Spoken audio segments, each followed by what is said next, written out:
Aprobado na ng Department of Budget and Management o DBM ang 7,000 pisong medical allowance para sa mga kawani ng pamahalaan.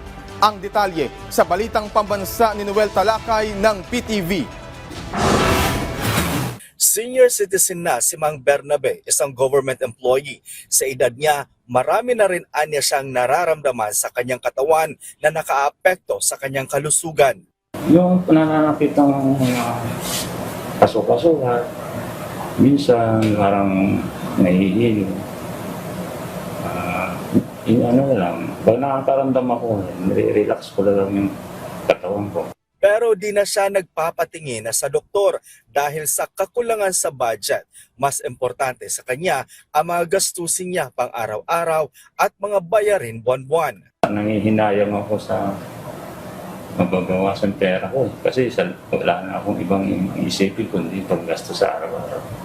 Ang ganitong mga pangangailangan sa kalusugan ng mga government employee tulad ni Mang Bernabe ay tila may kasagutan na dahil aprobado na ng Department of Budget and Management o DBM ang medical allowance para sa mga government employees na ipatutupad ngayong 2025.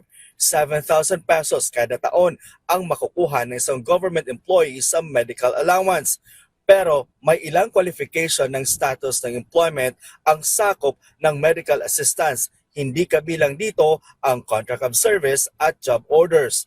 Ayon sa DBM, pwedeng pandagdag bayad ang medical allowance sa mga Health Maintenance Organization o HMO na mga government employees na mayroon nito. Pero sinabi rin ng DBM na pwede rin maging cash para sa mayroong sariling HMO at mga nagbabayad ng kanilang mga medical expenses na tanging sa ospital lang babayaran, kabilang ang mga emergency care, mga test at mga gamot. Sa mga walang HMO naman, dapat una, liblib ang kanilang lugar, walang HMO branch or company at tinanggihan ang kanilang mga HMO application. Nagpaabot naman ng pasasalamat si DBM Secretary Amenah Pangandaman kay Pangulong Ferdinand Marcos Jr. dahil sa paglagda nito sa medical allowance na hindi lang isang benepisyo kundi isang pagtiyak na malusog na manggagawa para magampanan ng mabuti ang kanilang mga gawain bilang empleyado ng pamahalaan. Mula sa PTV Manila, Noel Talakay para sa Balitang Pambansa.